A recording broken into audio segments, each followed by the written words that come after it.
Feedback. Feedback. Hi, this is Theo Broughton, And I am Thabiti Mpinda, inviting you to join us each Monday at 9 a.m. for Feedback. a positive image production by Hood Research. Encourage others to tune in each Monday on Comcast Detroit, Roku, Amazon Fire TV, watch WHPR TV Network anywhere. and take us along with you. Feedback. Feedback. Feedback. And take us along with you. Oh, my goodness. Thank you so much for tuning in to Feedback, a positive image production by Hood Research. My name is Theo Broughton, co-founder of Hood Research, and my co-host. Thabiti Mpinda, and we welcome you to the program. Absolutely. And we say once again today, Happy Monday, Happy New Year, and thank you so much for sharing with us. And also let others know as well. And they can call 868-4336 and talk to us. You know, I want to say happy Monday to Miss Farmer, and happy Monday to Sister Fedora, and to Charlene and Derek, and to Michelle, and to Ron, and to Carl and Keith, and just so many that we meet in the community, and so many that I want to say good morning to, and also Aisha, Thabiti. Anyone you want to shout out? Shout outs to Brother William Davis and Sister Vera, Professor Griggs, also Jackie, my neighborhood warrior, Ruth Ann, and it's a lot of people as well. Fred. There's a list of people, but all of you know in my heart, I'm putting you all on blast and on shout out. And as you can see, the numbers at the bottom of the screen, take advantage of that and write those down. And as I demonstrate every Monday, have pencil and paper ready, because there will be good information you want to be able to go back and refer to. Mm-hmm. And, you know, when we come on, how I say, it's either feast or famine. Well, it's famine today. Unfortunately, our guest has COVID and won't be able to be with us. But we're looking forward to an appearance in the future. And we wish all of you a speedy recovery, because I hear that this COVID is revving up again. And they've added something else. Was a virus, RSV or something. RSV, yeah. RSV, yes. So just be careful. Take your masks with you. Take your immune compounds that you get from the health food store. Make sure that you keep your immune system strong, because it seems to me that we're under attack. And when they added that RSV, I'm like, oh boy, is another something coming too? You know, as Theo said, please take all of these precautions. One of our former guests, Dr. Carl Gregory, just recently got out of hospital with it. And an electrician friend, I shout out to Dennis Smith. He was been in Sinai Grace also with COVID, although he went in there with other symptoms. So this is, personal for me as well. And as Theo said, and I agree wholeheartedly, let's try to start this year off with eating better. There's an old saying that herbs, which would be your vegetables, heal, and fruits cleanse your body. So let's try to incorporate just a little bit more into your daily routine of food and diet, because we want to age with grace and with our health. We don't want to have any conditions that require us.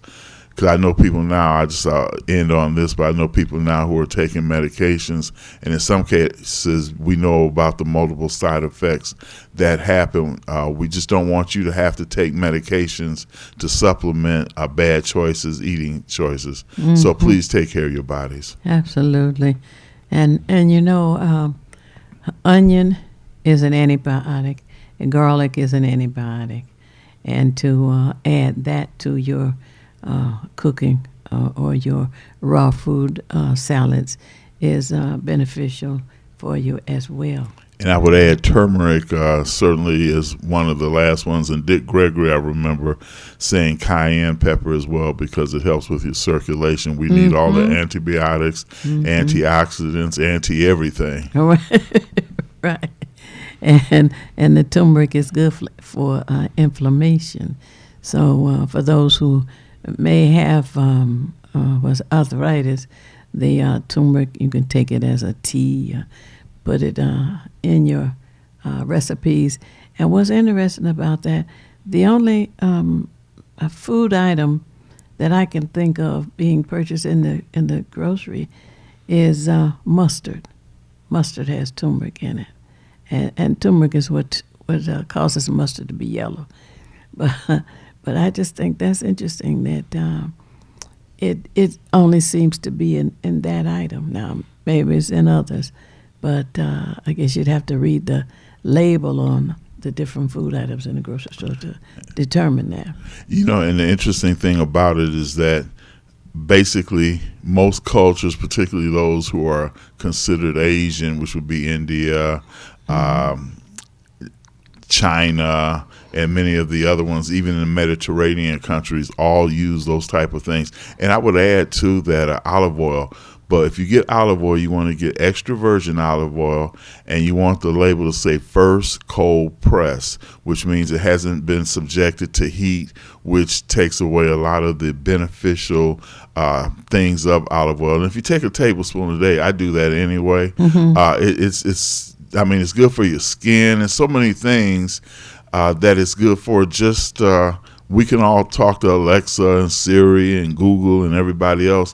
Ask them about the benefits of certain things because, again, you have to take care of your body before you can take care of anything else. And you want to be like your car. You know, you'll get your tune-ups, your oil change, and all that. You'll make sure it's running and sounding good. Well, your body needs even more. And someone that's close to me just recently got out of hospital. They were advised not to eat greasy and fried foods. You can bake it if you have to, air fry it. But that grease, just like it clogs your sink, it will clog your arteries. And then back to the car. If you take care of your car will take care of you. Absolutely.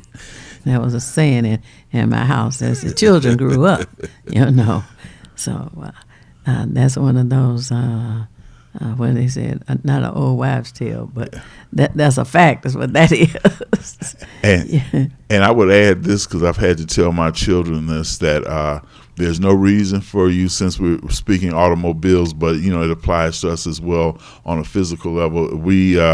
There's no reason why you should be stranded because you got a flat tire, because everybody knows about spare tires. Although I've seen too many people on the side of the road, you should always have a spare tire. And I would say even more because the engineer, Brother Tim, shout out to him. We were talking about the forthcoming snow. The last thing you want to do is be stuck in the cold, in the snow. You don't have a spare tire, so that means you got to wait for somebody. And it's senseless not to have that. Let go of a small purchase that you don't really need anyway. The other thing is you should never run out of gas. When you see, and then you shouldn't have to go to a gas station when it's cold. Not cold, but when it's dark outside. Do that in the daylight. People are preying on people in the daylight, and it gets worse when the sun goes down. So you should never run out of gas, and you should always have a spare tire. Those two things that should not sideline you when you're trying to get somewhere, because I guess I finish on the thought that once somebody who is a predator sees that you're incapable of moving, then you become the prey. You're a great opportunity for somebody who doesn't want to do right in life. So take care of those things. Absolutely. That's a good point. I want to say that the past season of days to be observed went very well, and in particular the 7 days of Kwanzaa. I was participating in the very last day, as you know, and some of you who are tuned in know that the last day of Kwanzaa is Imani, which is faith, And for 2024, we need to practice that faith in each other, faith in our families, faith in our neighbors, faith in our coworkers, because it is in working together and having faith in what we're working to accomplish that things really get done. And we can't afford to be misled. I've been in communications just sparingly with a few people from the African continent, and one of the things that they said was that the images that they receive of us generally are women being portrayed as, let's say, less than ladylike, on the lowest level of whatever that may be. Particularly in movies, they may be prostitutes, drug users, and the same thing for the young men. So this African said that, the images we get of you all is negative, and then vice versa, the images we get of Africa, the African continent and African countries is negative also. We see children with who malnourished, who have, insects flying around their face and such, but they don't want to show you Nigeria, Ghana, Ethiopia, where those cities are much more modern than most of the cities we have here in the United States or anywhere in the world for that matter, because they're new. They've sort of taken what we've done, and since it's new, everything that comes, particularly in their downtown regions, are new. So the point is, as Theo said, the faith and the working together, not only here, but we have brothers and sisters on the continent as well as in the Caribbean and in South America. And we all came from Africa to begin with, but we were just scattered over in the Western Hemisphere. There's no reason for us not to have that unity, but let's start at home first. And as Theo mentioned, and I like this too, I'm a stickler for the one Kwanzaa principle, which is Ujamaa, cooperative economics. If we don't buy from each other, we can't expect somebody in another community to come buy our food. Now, I will say this, there are those in other communities, they will come for our soul food, that's for sure, because they know we can cook, although it may be seasoned a little more than our health can bear, but we have to support black business, the avenue of fashion. We've got businesses all over the city. Let's give them some of our dollars. Absolutely, we need to do that. During the holidays, I had a chance to go to this gallery, which is on the Avenue of Fashion. I learned that there are 19 art galleries in the city, and I was surprised it was 19. And I was looking forward to seeing Ron Scarborough, because I have some of his works, and only to find out that he's deceased. I was very saddened, to know that. But he had become world renowned because of his works, and the event there was nice. There were other artists who were there, who had their works, some sculptures, some watercolor, some were charcoal, some were oil paintings. But the fact that I learned that we had 19 art galleries in the city, I was very surprised. And there is a move, I guess I should say, for those who are in art to encourage people within our community to collect something. There are a very many categories, as I was just mentioning earlier, in art, and it's helping to round out our culture, if you will, because our people have been and still are and still will be creating. And there's even a story, I'm not sure that it's in that book we brought, but Picasso, they say, I use the word stole, other people might say adopted. Anyway, some of his style from Africans, right in Africa. I've heard the same. So it's another category for us to explore. We have the entertainment, the music, started creating jazz.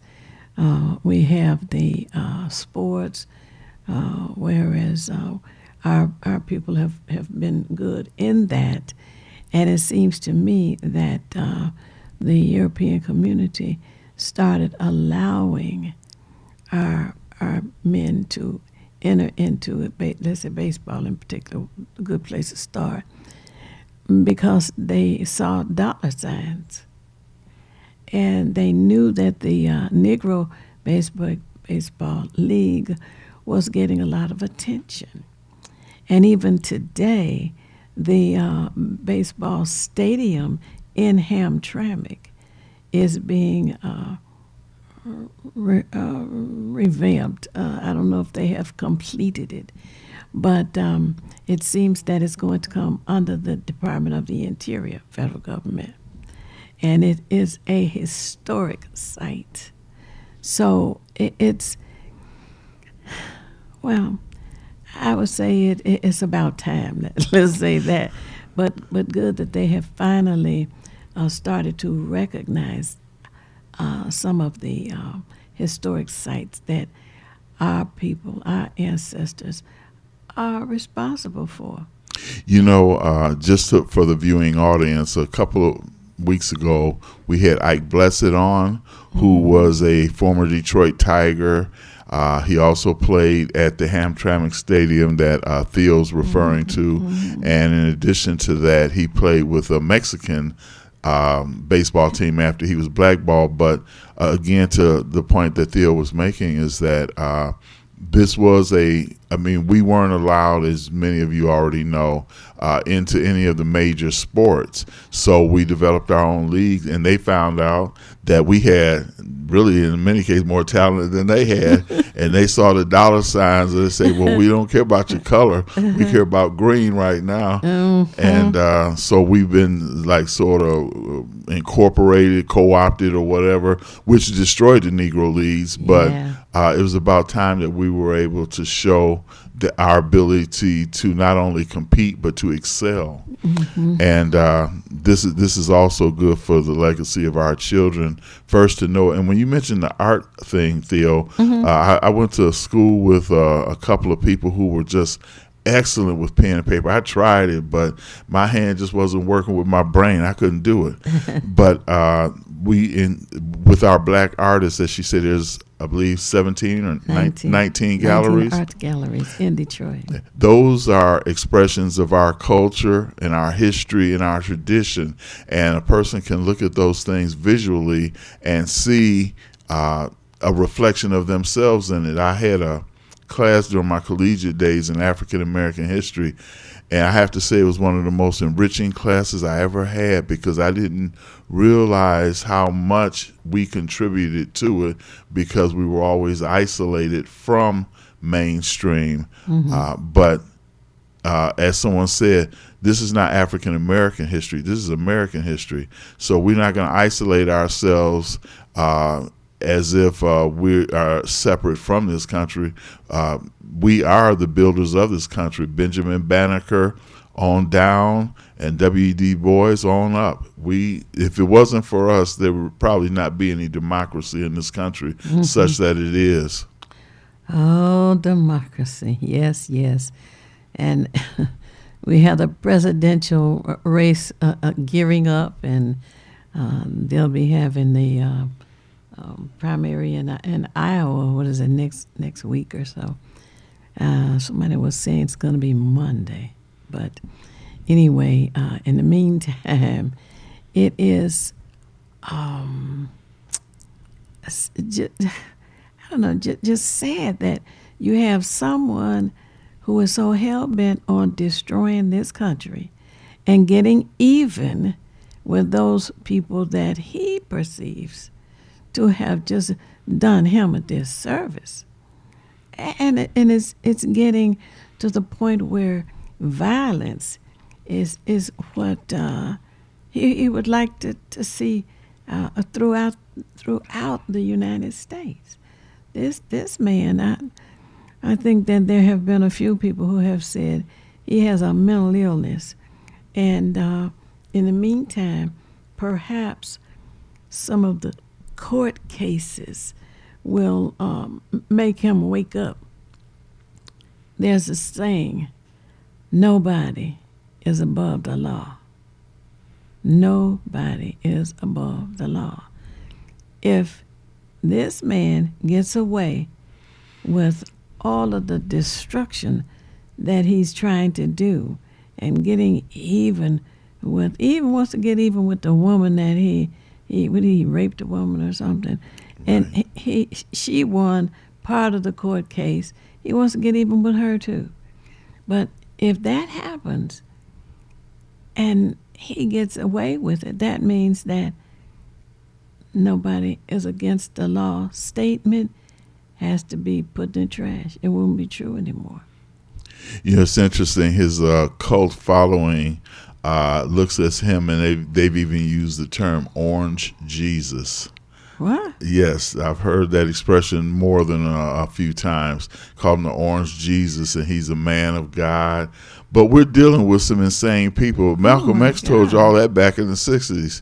He said that you're dealing with a person who has lost their mind, their moral compass.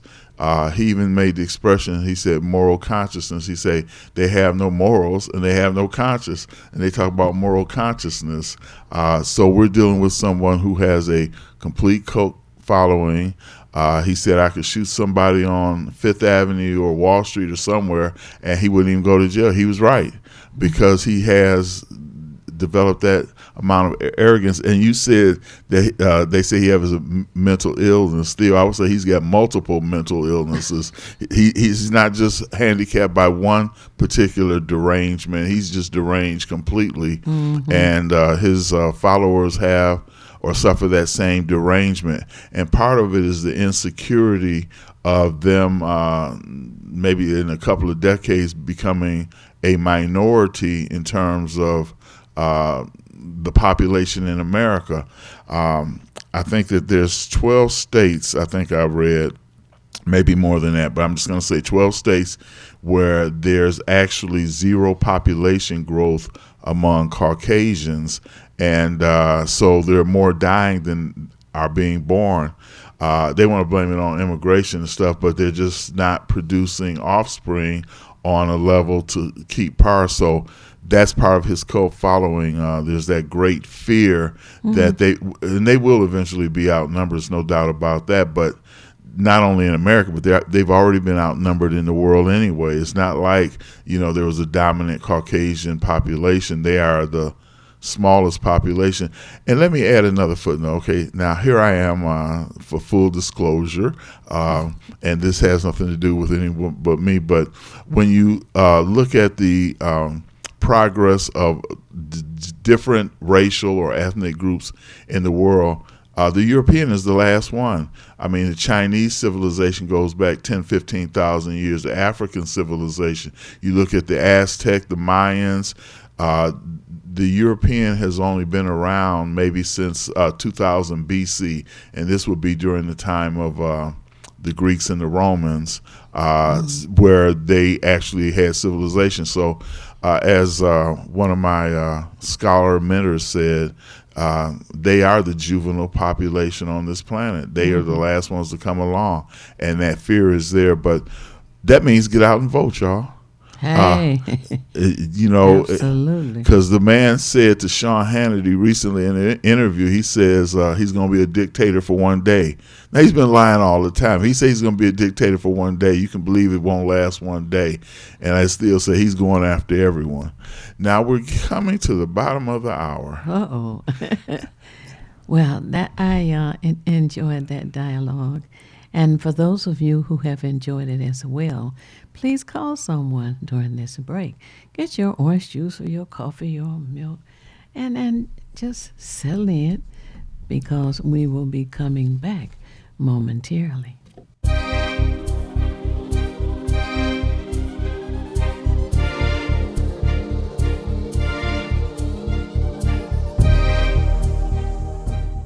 I'm James Ford, founder of the Obama Weekend, and a partner of the Hood Research Team, composed of the knowledgeable Theo Broughton, the super analyst Henry, and the colorful Al Martin. This team discusses politics, seen and not seen, at the national, state, and local level. But to enhance the goals of this team, join or donate to Hood Research by visiting Twitter or Facebook, or visit hoodresearch.org, or call 248-234-2371. You can also join Hood Research on Phonecast every Saturday at 2 p.m. Eastern Standard Time by calling 978-990-5000, access code 338729. Thank you very much.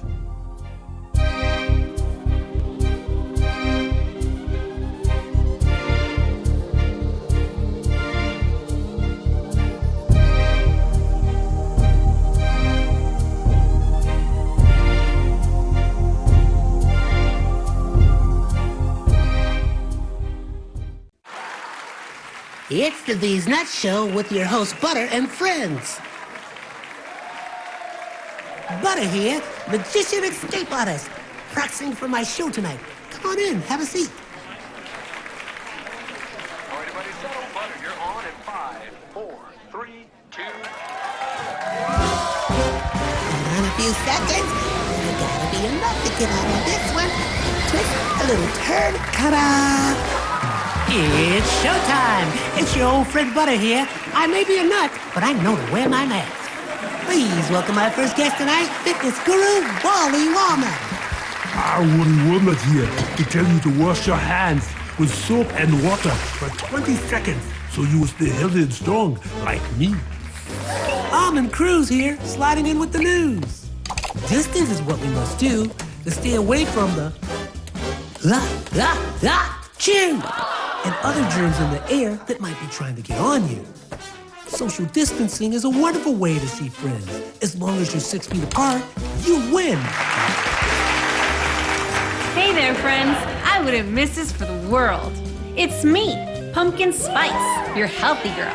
Remember, it's important to use your kind hearts and follow the signs to stay healthy and safe at all times. Chica Chiminsky here to say, don't forget the little ones that need you to lead the way. That's how we remember to wash our hands, mask, and social distance today. Morgan Raisin. Yes, it's me, here to sing about health and safety. We are all here to help get a message out to your grapevine, teaching healthy choices to stay safe all the time. Don't let these guys drive you nuts. Put your mask on first. They'll let you be. And it keeps me safe from the chew that's trying to get on me. Butter me up. She's right, you know. Thank you, Hallie Cranberry, for joining the show. Let's all be nuts about our health. Social distancing, wash your hands frequently, use hand sanitizer, and wear a mask. Practice what we learned to stay away from the chew germ. We're all in this together. Coming soon, the many adventures of these nuts in a theater near you.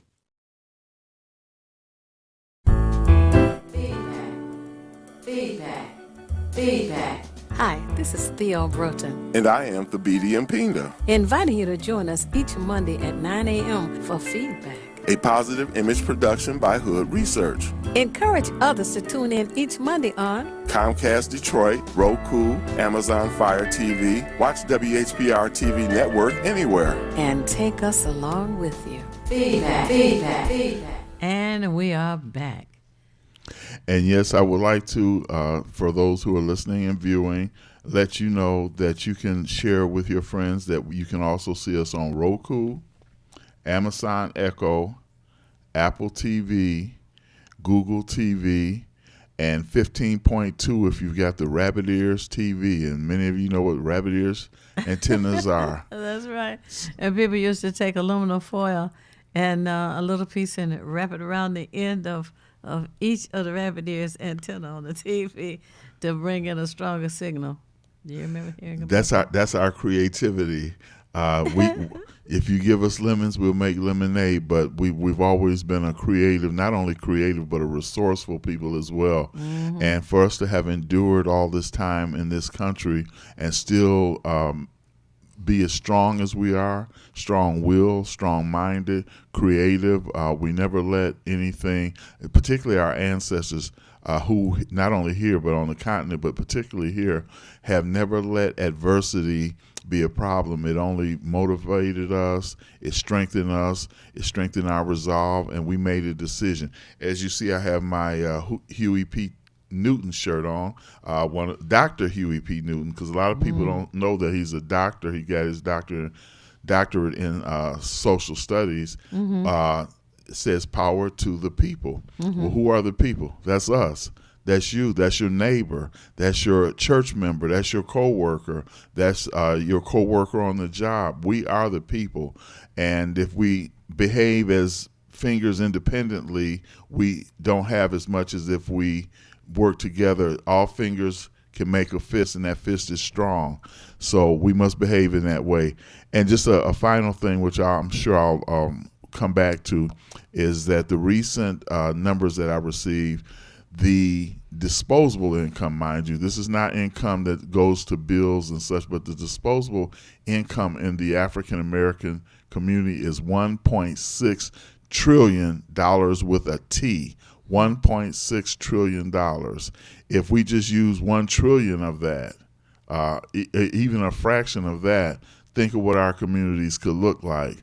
The income for the Hispanic community, Latinx, they have a variety of names they use as well, is around 1.7 or 8. So between those two communities, the African American community and the Latin or Hispanic community, we got over $3 trillion in disposable income. But if we dispose of it in a haphazard and in an unintelligent way, then we don't have institutions. We don't have the things that we need. And that's a lot of money to be thrown away on Nike and Fendi and Prada and Ralph Lauren, you name it. Fashion is not going to get us anywhere. It may look good, but it's not going to get or move our community forward. Ujamaa, cooperative economics. Let's put our money together and see what we can do with $1.6 trillion. Absolutely. And in addition to that, each Saturday afternoon from 3 p.m. until 6 p.m., the research has a conference call, and you're all welcome to join us each Saturday. You're not required to be on the phone for 3 hours. Only me, 3 hours. But to check your schedule, your calendar, and find out what works best for you. You may want to come on the phone at 3 and stay until 3:45. Or you may want to come on the phone and stay from 3:30 to 4:15 or 4:20. Or maybe 4:30 to 5:30. Whatever time slot fits into your schedule, we want you to consider reserving that for us and join us on Saturday. And we have a variety of table topics. Those who come on the line are encouraged to share issues with us. And it's an enjoyable time. We had a really good time this past Saturday as well. And learning never stops. You can contribute things to the conversation because every community has certain concerns. It might be blight, it might be vacant lots, abandoned homes, might be stray animals. It could be the politics of your neighborhood. Maybe the lights are out.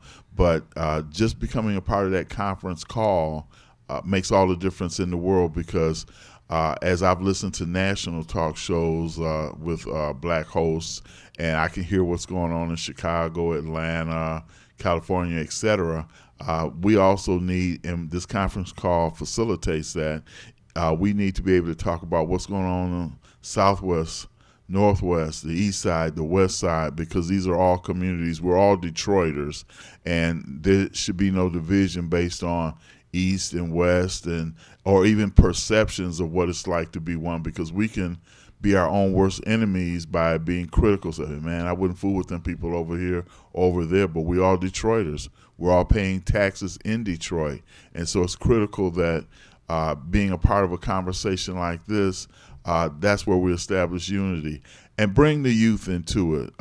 This is a new year, and every day is a new day. But I think it's important for us to bring the youth into it. And there are a lot of youth.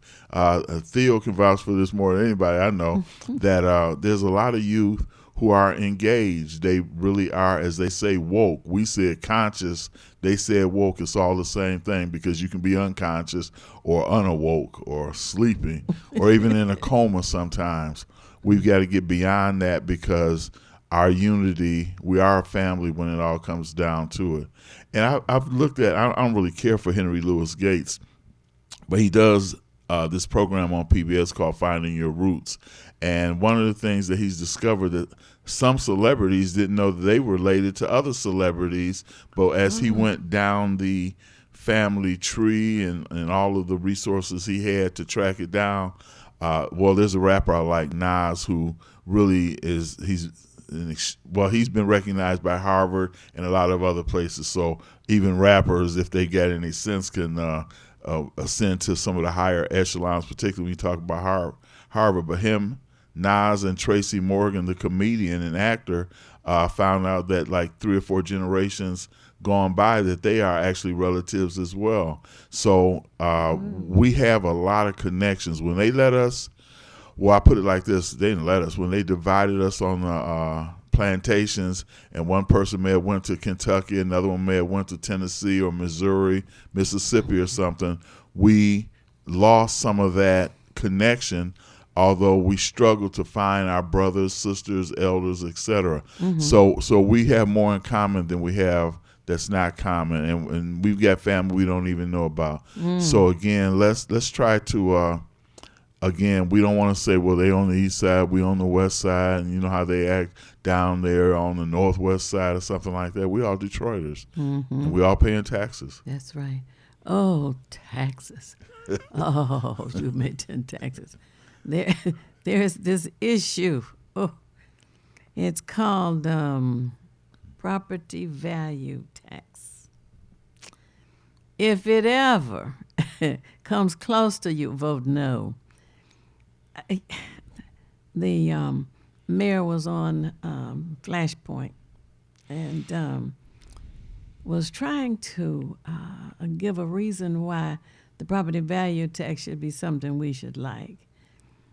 He talked about the vacant lots, the side lots that homeowners can purchase, and stated that the property tax on them is $30.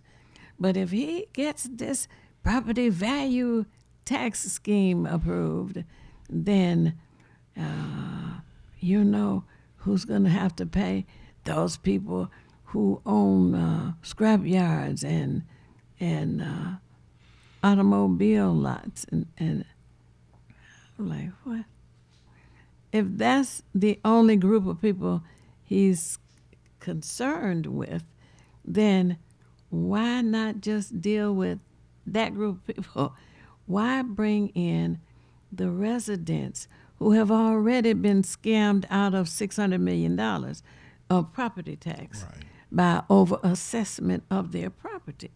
Now, with this scheme, the intent is to separate on paper the home or whatever structure from the ground that it's sitting on, assess the ground, and don't assess the property. And this is how the residents are supposed to be compensated I beg to differ. It's not going to happen. And as you said, let's distinguish, and we're talking to you down there at City Hall, y'all, that if you are targeting these businesses, then say commercial properties. Residential should have nothing to do with it. Say industrial properties, but be specific with it. Don't lump everybody in together and as if that there's an advantage for us. Be specific. Commercial properties that are either, let's say, not attending to their property or not paying their taxes at all, as well as industrial properties, deal with them specifically and let the residents be. Again, as Theo said, we're not going to recover, at least as far as we can tell, the $600 million that people were cheated out of. And I hate to hear them say, well, yeah, the money's gone, blah, blah, blah. I don't want to hear that. Yeah. You don't take money from me and just tell me to quietly accept it and you go on about business as usual because you're not affected. And the leaders down there, particularly those who are African American, I'm not only saying city council, but whatever position you hold in the government, we didn't send you there just so you could have a job that you could brag about and say, well, my title is I'm an assistant to so-and-so or this or that. We didn't send you down there for that. And we do pay your check, mind you. Maybe you kind of forgot where your money comes from, but our taxes pay your salary. So we didn't send you down there to be the first this or the quiet this and that. If you don't have the backbone and the spine to speak up because you're intimidated being around people other than yourself, or you want to fit in where you don't get in because they're only going to let you in where they think you won't do any threat. Oh, he's a good one. Pat you on the head, give you a chicken wing, let's say call them out, give you some watermelon, a Sambo Award or something like that, because that's the role that you're playing. We sent you down there to take care of us. And election season is coming. You don't have to be there any longer. We can do something about that too. So don't bite the hand that feeds you. That's what I'm saying. It's an old phrase, but it's true. Don't bite the hand that feeds you. Right. Another one. Yes, right. Speaking of old, there's that book that we brought. It's called Business in the Black, I think. Black Business Book by Anthony Brogdon. Yes, and he's been a guest on this program as well. And there are a number of Africans and African Americans who have been successful in business. And that sometimes you hear people say they don't want to hire our people because we don't do a good job. And it's interesting to think that on one side of the ledger, we don't do a good job, but on the other side of the ledger, we have created much of what is beneficial to everybody in this country, but they don't want to give us credit for it. And Anthony Brogdon has documented some of those persons. And I also might want to share with you that on where is it? Where did the program go to? YouTube. Is it YouTube, Thabiti? Where you can see a rebroadcast of our shows. Yes, you can go to YouTube. YouTube WHPR TV Live, and you put that into the Google search, and then TV 33 on demand. I've been corrected. Okay, TV 33 on demand. Let me write that down. I told y'all to have pen and paper ready for yourself. TV 33 on demand. Right. You can access that on YouTube. And then if you know the particular show that you want to look at, the date. You can, if you know the date and the name of the program, you can just go there. You put that in the search engine for TV 33 on demand, and you can pull up feedback. And I've done it many a time. We have to let people know about that, remind some, and introduce that possibility to others. And they too can see rebroadcasts of our show. And also, I think on Friday morning at 8 o'clock is a rebroadcast as well. And I would add, a lot of the shows, because as Theo said, feast or famine. But when we're feasting good. We have, as I said, we've had people who are just the variety of people that we've had in just about every discipline you can think of, whether it's education, sports, science, or we're going to have a guest coming on 2 weeks from today, which will deal with numerology and numbers, because a lot of people don't understand that those are very significant. And I can give you one name that many of you have heard now, because it's also the name of an automobile, Tesla, who was very deep into that. And when if we look at some of the ancient Egyptian, Sumerian, Ethiopian, and other cultures on the continent of Africa, numbers were very significant. But when we were kidnapped, we lost a lot of our root, and we actually developed Eurocentric roots, and that just totally destroyed a lot of us. We still retain some of our cultural DNA, but we need to up our game in that as well, because you don't have a sense of pride if the leaves don't know the root of the tree, then they don't know from which they sprang, and that's what we're suffering with now. So again, I think it's imperative to be somewhat passionate about it. And I think, and I may be incorrect, but I believe September may be Black Reading Month. But I say every month is Black Reading Month. I'm not waiting 11 months for something to come around. My goodness. Read all the time. And there's so much information that can be gained from reading. I know that social media has just bombarded everybody's lives, and you notice that people talk to each other by texting, and they can be sitting right next to each other. It's the strangest thing. It's as if, they don't want you to know what their voice sounds like or something.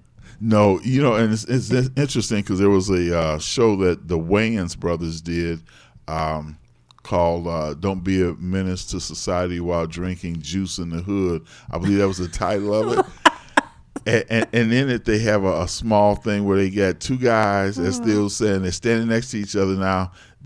One uses his cell phone to beep the other guy on his beeper, because they show both of those in there. And then the guy beeped back to him, sent something to his beeper, and then he called him on the phone, and they standing right next to each other. But the movie was a parody on the ignorance of people who are so absorbed in it. And one of the things still I've often had trouble with is some people, they're texting and driving.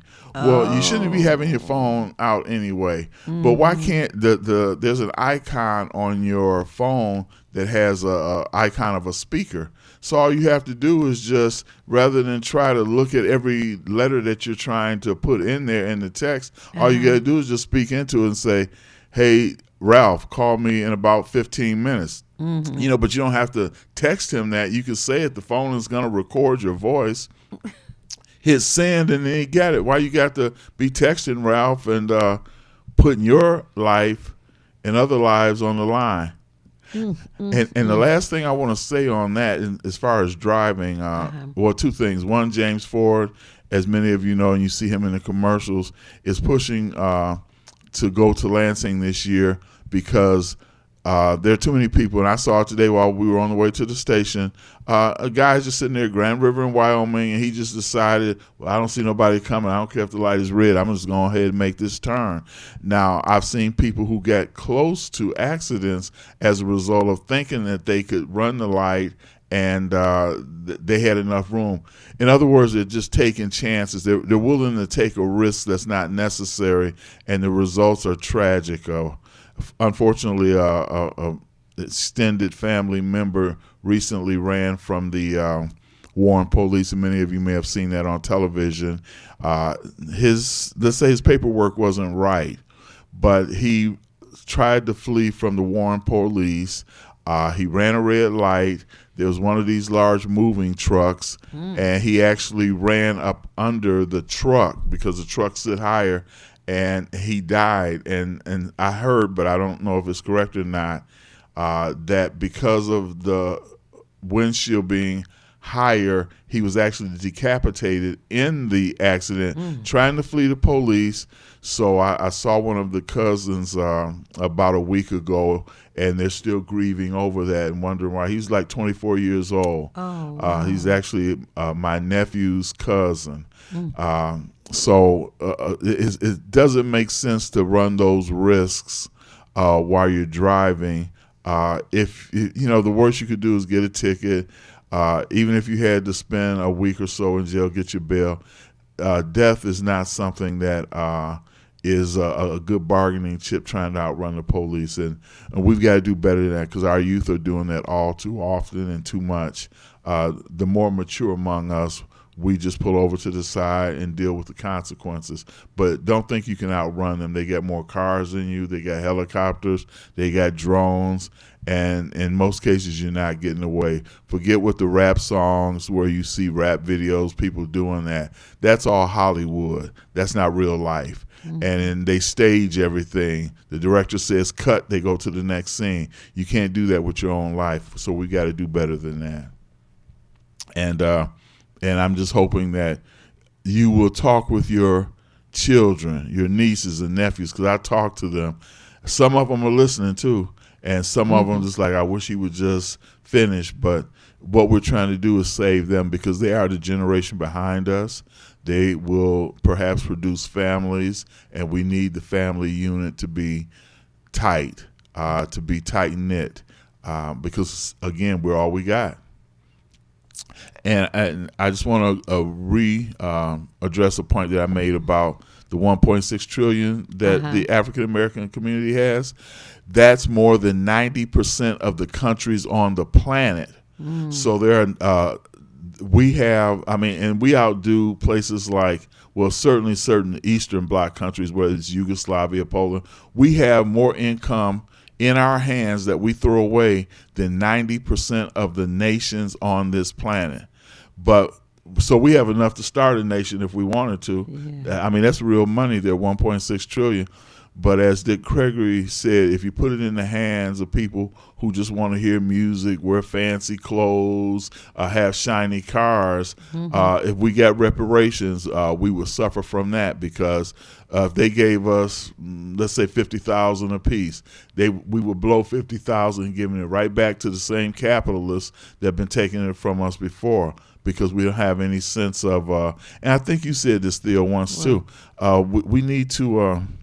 I guess do something in terms of financial literacy. Yes. You know, if there's someone who's tuned in this morning who is familiar with a instructor who talks about financial literacy, let us know, because we really would like to have someone to come on regularly to talk about that. And when you talk about the amount of disposable income, and I wonder, well, does everybody know what disposable income is? It's not about taking money out of your pocket or wallet or purse and throwing it in the trash. It just simply means that once your bills are paid, food is purchased, that you have the money that is left over, that you can determine that you want to spend on recreation. That's all it is. But anyway, we're looking for a person who can come on and answer questions that pertain to our bills and show an organized way of putting that together, so you have something to refer to throughout the year. And with what Theo said, and if you do know someone who's been into how to wisely manage your money, financial literacy is critical, and it's particularly critical for our youth who are now coming up, getting jobs, they're in school, and this should be part of the curriculum. I'll have something 2 weeks from now when I return, but there's a chart that was given about financial literacy and other things that before our youth graduate from high school that they should be aware of, and that's certainly one. And then there's a commercial that comes on this channel, this station, Generational Wealth. When we build that financial literacy, we can also build generational wealth, which is to make sure that our offspring and their offspring, we build something that can go on from generation to generation. Every generation behind us or that's coming up behind us should not have to struggle. We've come out of the whole Jim Crow thing for the most part. We certainly out of our enslavement, but we have enough money. As I said, we're looking at what we have as disposable income. I'm glad you clarified that too, because some things need to be broke down to their basic component. We have the disposable income, but we don't use it in a proper way, and we need to develop financial literacy and generational wealth so that my children can build on what the foundation I created, and then their children can build on that. Now, folks, we're at the top of the hour, believe it or not. Yes, that was fast. That went faster than the first half an hour. Oh, my goodness. Anyway, if you have some ideas that you want to share with us, questions, statements, information, please feel free. And we're pausing for the calls, and we'll be back momentarily. It's the These Nuts Show with your host, Butter and friends. Butter here, magician escape artist, practicing for my show tonight. Come on in, have a seat. All right, everybody settle. Butter, you're on in 5, 4, 3, 2. In a few seconds, there gotta be enough to get out of this one. Twist a little turn, ta-da! It's showtime. It's your old friend Butter here. I may be a nut, but I know to wear my mask. Please welcome my first guest tonight, fitness guru, Wally Wallman. Wally Woodland here to tell you to wash your hands with soap and water for 20 seconds so you will stay healthy and strong like me. Almond Cruz here, sliding in with the news. Distance is what we must do to stay away from the chew and other germs in the air that might be trying to get on you. Social distancing is a wonderful way to see friends. As long as you're 6 feet apart, you win. Hey there, friends. I wouldn't miss this for the world. It's me, Pumpkin Spice, your healthy girl. Remember, it's important to use your kind hearts and follow the signs to stay healthy and safe at all times. Chica Chiminsky here to say, don't forget the little ones that need you to lead the way. That's how we remember to wash our hands, mask, and social distance today. Morgan Raisin. Yes, it's me, here to sing about health and safety. We are all here to help get a message out to your grapevine, teaching healthy choices to stay safe all the time. Don't let these guys drive you nuts. Put your mask on first. They'll let you be. And it keeps me safe from the chew that's trying to get on me. Butter me up. She's right, you know. Thank you, Hallie Cranberry, for joining the show. Let's all be nuts about our health. Social distancing, wash your hands frequently, use hand sanitizer, and wear a mask. Practice what we learned to stay away from the germs. We're all in this together. Coming soon, the many adventures of these nuts in a theater near you. You're watching WHPS, Highland Park, Detroit.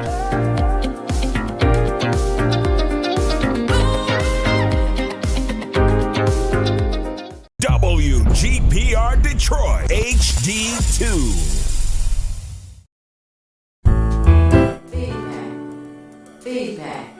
Feedback. Hi, this is Theo Broughton. And I am Thabiti Mpinda. Inviting you to join us each Monday at 9 a.m. for Feedback, a positive image production by Hood Research. Encourage others to tune in each Monday on Comcast Detroit, Roku, Amazon Fire TV, watch WHPR TV Network anywhere. and take us along with you. Feedback. And take us along with you. Oh, know that on Saturday, every Saturday, we have a conference call. And you can join us at 3 o'clock and stay with us till 6 or any parts in between. But anyway, the number for Hood Research is area code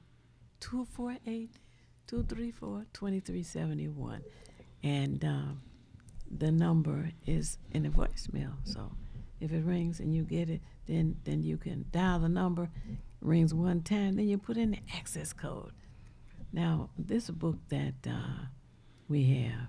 Oh, and by the way, we want to tell Thabiti happy birthday. Yes, I did circle the sun one more time, one more year, so here I am again. That's right. Right. But this book, Business in the Black, is there any little, I don't know, few paragraphs or something? This gentleman, Anthony Brogdon, was with us, and this is from the book that he wrote.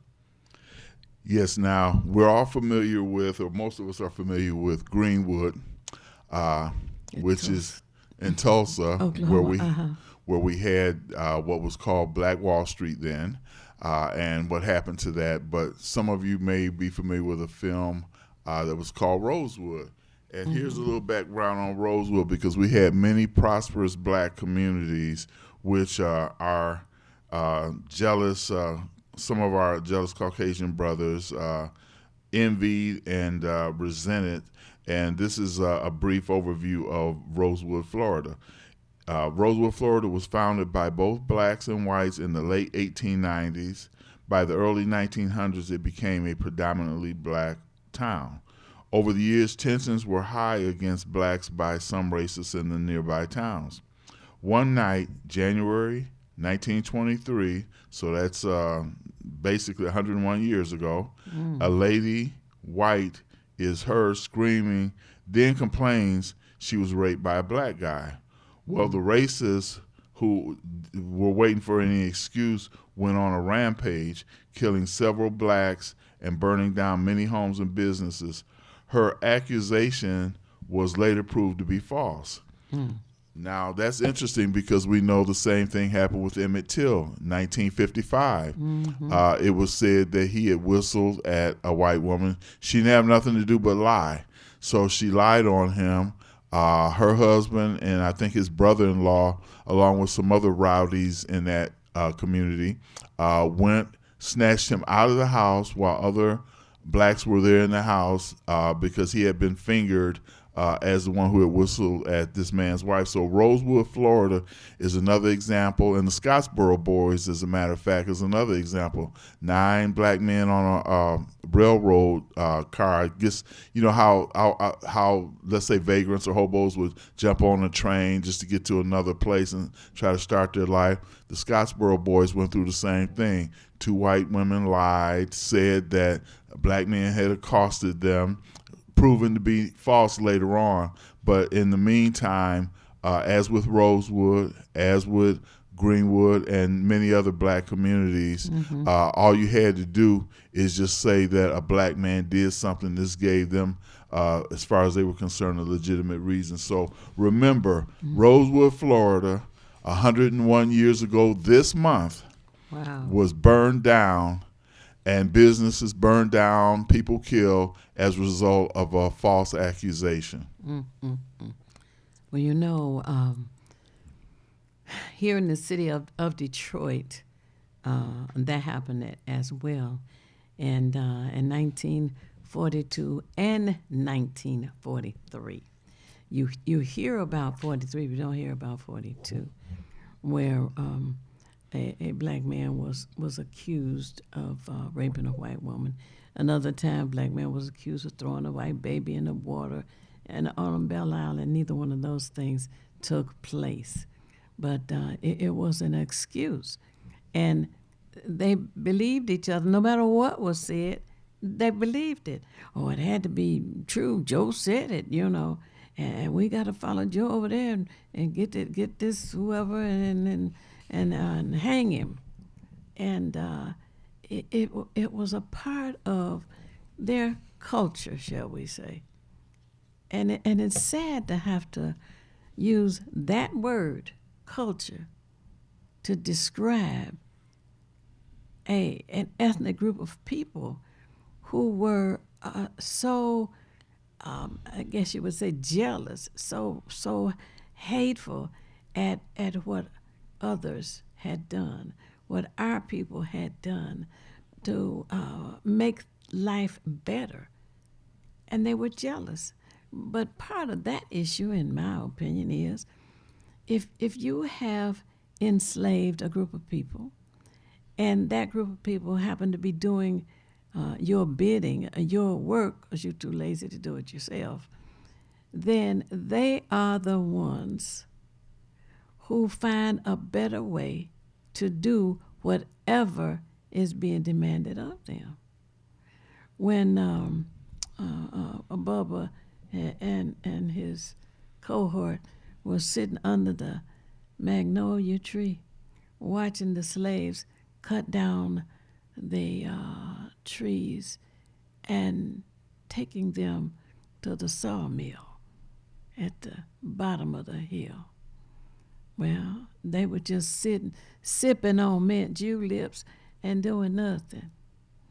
But as the enslaved persons were doing this, they saw that there was a river nearby, and if they made a raft, they could take more of the trees and put them on the raft and float them down to the sawmill.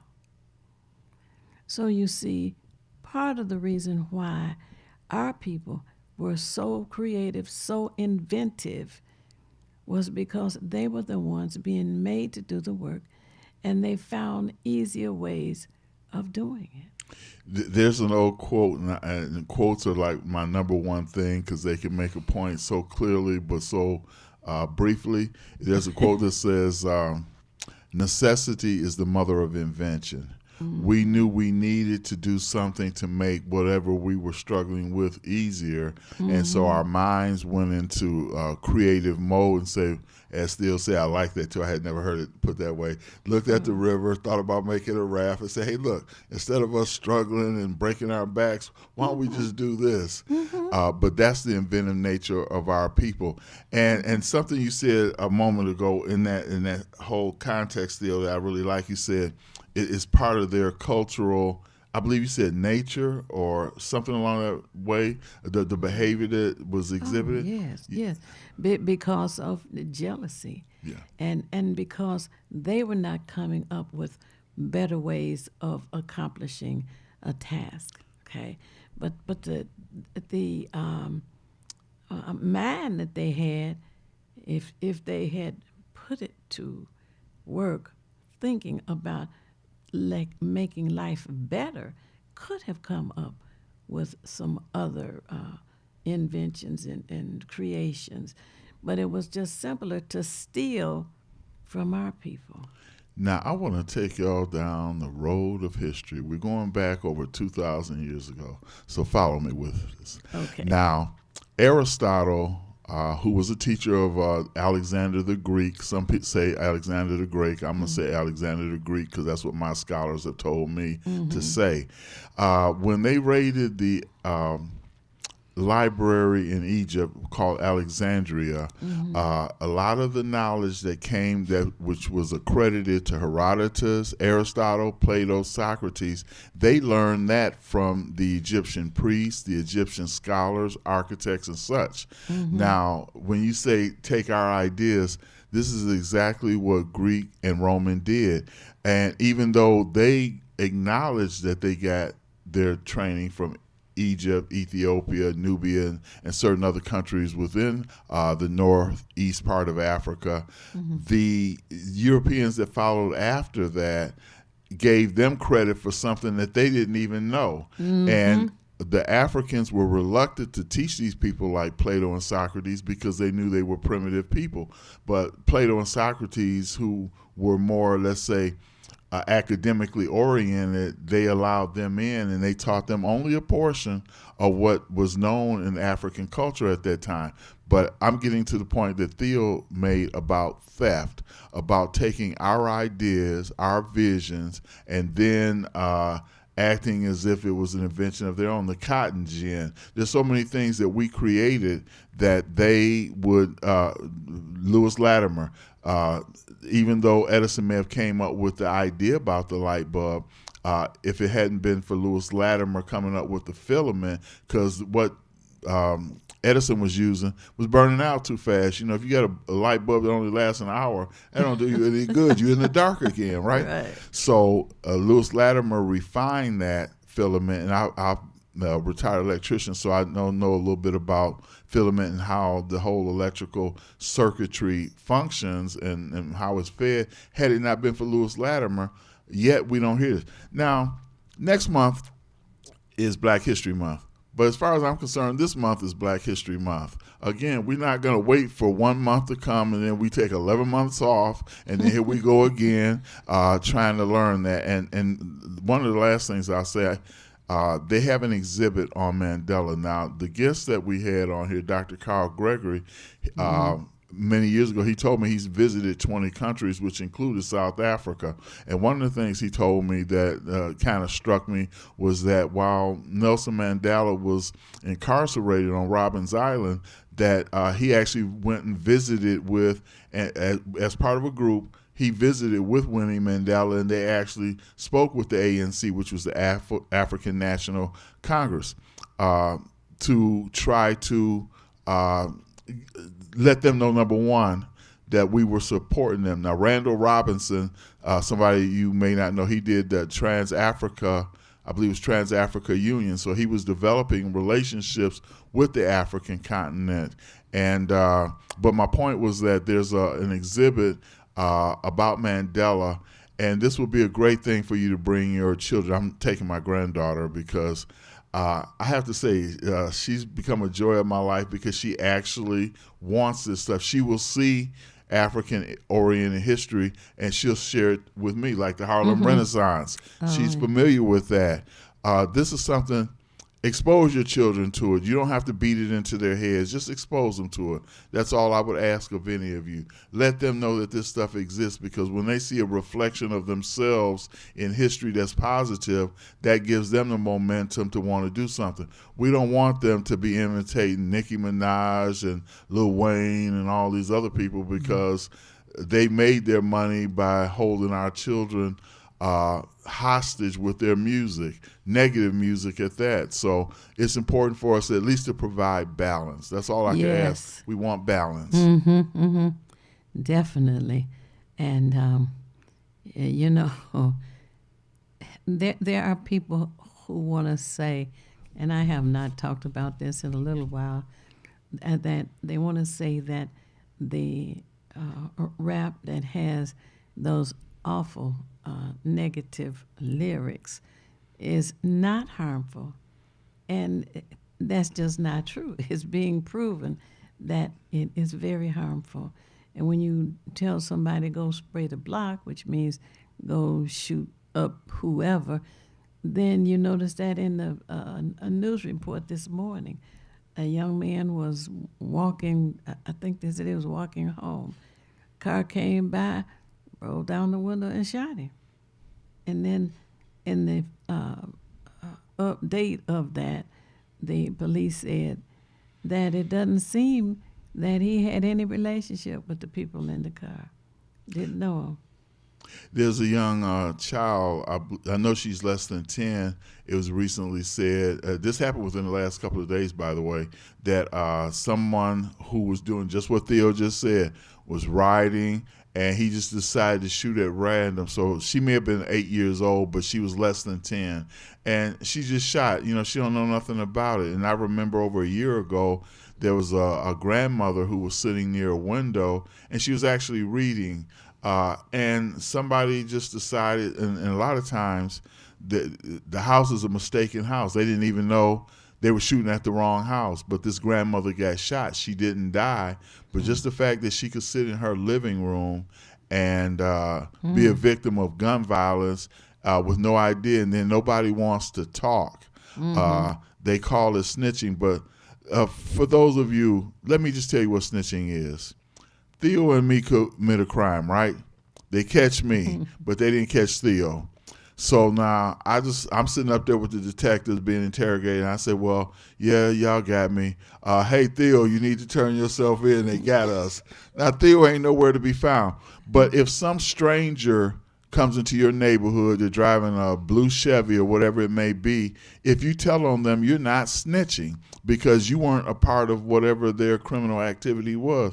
So we've got to learn the definitions and the terminology and not be drawn in by, because it's easy to take a statement and then make a blanket statement and say, well, yeah, if you tell the snitcher, well, look, I don't know you, man. All I know is that I saw you coming in the gas station, you 6'1", and you had this, that, and the other on, and you start shooting at people. That's what I know. I'm not a snitch because I don't know you, you don't know me. So let's get that out of our head, just like we said Uncle Tom. Y'all don't really know the story of Uncle Tom. Now, Theo can tell you better than I can. Oh, yes. When I had an opportunity, I don't even know what made me want to read this, but Harriet Beecher Stowe wrote the book, Uncle Tom's Cabin, and it was in, I think it's 1851. And the story actually is about a man who was of strong, good, positive character. And it starts out on him where he saves a plantation owner's daughter who fell overboard. He had taken his daughter to the slave market to buy some workers for his farm. And when the child fell over, Thomas didn't think anything about it. He jumped in the water and saved the kid. So she, in return, told her father that they should take him home with them. And he, what? She says, well, yes. Well, he saved me. And she went on talking. She was about 6, 7, 8 years old or so. And the father hadn't even thought about this man because slaves were just that, And so after she kept beseeching him, he said, okay. So he brought him along with others and took them to their plantation. He happened to be a positive man. Even though he owned slaves, he did not mistreat or torture slaves like another relative of his did. And as this man they called Uncle Tom stayed on the plantation, the little girl taught him how to read, and he helped other people on the plantation. And the owner was appreciative that he had saved the daughter. And when people in this country heard about the book, now the woman knew all kinds of folks. She knew met Abraham Lincoln, and he said to her, "Oh, so you're a little lady who wants slavery abolished." And anyway, during the years of slavery, there were people who made themselves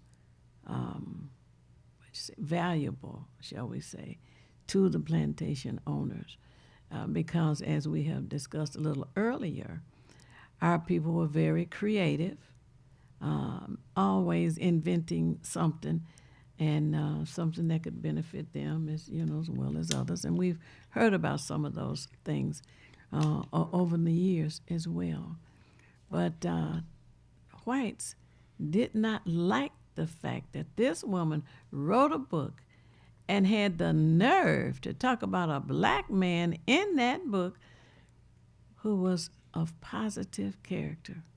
So they used the term Uncle Tom in a negative way. The same exact way that, do I have to say his name? The Orange Jesus, oh Lord, who is running for president against Joe Biden, is going around reversing a lot of the things throughout this country to make people believe, one, that January the 6th was a positive event. People were just going to the Capitol to say that their candidate was misused, misaligned, and that he actually won. And they've been saying that now for quite a while. And that if he is reelected, that he's going to pardon all of the people who are in jail, who have been arrested, tried, convicted, and incarcerated. You know, they don't say much about the people who were murdered at the Capitol. Have you noticed that? You know, that's a very telling thing, and it shows this ignorant mindset, and it's actually a vicious mindset that they would say that. And another thing never comes up either. You know, I'm glad that you brought that up because, like you said, they look at it as a positive event, but they were talking about let's hang Mike Pence, the vice president. Yes. Where's the positivity in that? And they're careful not to say that anymore. They'll mention Nancy. And the other question is, if it was such a positive thing on January the 6th, why were 2 gallows brought to the Capitol? And what's positive about that? Hanging people from 2? That's what a gallows is. By the way, if somebody didn't know. Right. Whew. And some man who was in the office of Speaker of the House, Nancy Pelosi, decided that he would defecate in her office. Now, where's the positivity in that? I just want somebody to help me. Now, we're coming down to the last 3 or 4 minutes of the show. Yes. And there's some closing notes that Theo want to let you know how to become a part of the Saturday conference call and some other things. So I yield, as they would say in the White House, to Theo. Well, at the end of our program, I like to say that it's not necessary for you to know everything. What is necessary, though, is for you to know how to find what you need when you need it. We at Hood Research seek out as much information as we can to share with you and encourage you to share with us. And by the way, if you hear somebody saying your old Uncle Tom, know that they didn't learn that was an old switcheroo like the current candidate running against Joe Biden does today. He tries to reverse all kinds of things.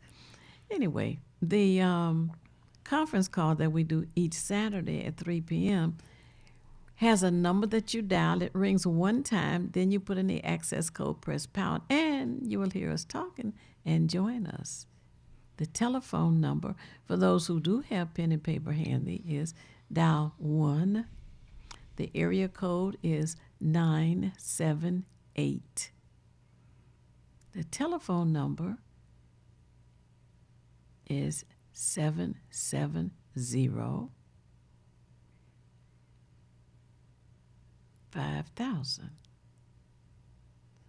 It rings one time, as I shared, and the access code is 338. 729. You press the pound key and you'll hear us. And you will be glad that you did. We have a variety of people who come on with us. We've had a judge who wrote a book about her life. We even had a comedian on. We've had lawyers on, and we had a doctor from UCLA. And we're hoping that she can come on periodically and you can ask her questions. We have those who call in to share. You don't have to be an elected official or a movie actor, Yeah, because we did have Hill Harper on with us. Mm. And Attorney Anthony Adams has been on with us. You don't have to be in any of those categories. Just be a resident of Detroit or a resident of Ann Arbor, or we've had a gentleman and a lady, as a matter of fact, two different people who are from Africa on with us. So think about that. Join us each Monday. Share with us. Write down some of the information the numbers that you know. If you need an emergency demolition, and people do need that, the way the city land bank, as they say, owns more properties than the individuals in this city. Can you imagine that? The land bank owns the majority, yes. And we need to pay more attention to what's going on with our elected officials. Call them, write them, email them. If you see them in the street or at a meeting, just go up to them and say, I don't like what you're doing. Or I have an idea of how things can be done better. They're not better than you. Anyway, the email for Hood Research is contact@hoodresearch.org. Again, CONTACT, the @ symbol, little A with a circle around it, HOODRESEARCH.org. That's contact@hoodresearch.org. Well, there's no cha at the end of it. But anyway, we want you to join us each Monday at 9 a.m. and each Saturday at 3 p.m. on your phone. And remember that you can go to YouTube, type in TV33 On Demand, and see not only this show, but shows in the past. And I would add, also share this with people you know, because we do the work of consolidating information so that you don't have to go through pages and chapters and volumes of literature. We consolidate it for you so that you can get it in a nice, easy package. Now, as I always say at the end of every show, if you want to be nothing, do nothing. But the only problem with doing nothing is you never know when you're finished. That's right. And thanks again for tuning in. And this coming Monday, January the 15th, Martin Luther King is acknowledged on that day. And the National Action Network is having their annual brunch at the Detroit Athletic League. So with that, I think we will bid you a good day.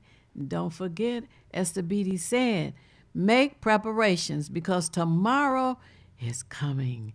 It's coming. Get out your sled and your Alaskan Huskies so you can get around. But make sure that you have gasoline in your vehicle. Make sure that you have a spare tire. That's right. Don't get stranded. No, yes. And if you don't have to go anywhere, don't. And make sure that you have enough food to prepare for you and the family for the next few days that we're going to get it. So they say. All right. See you then. Peace.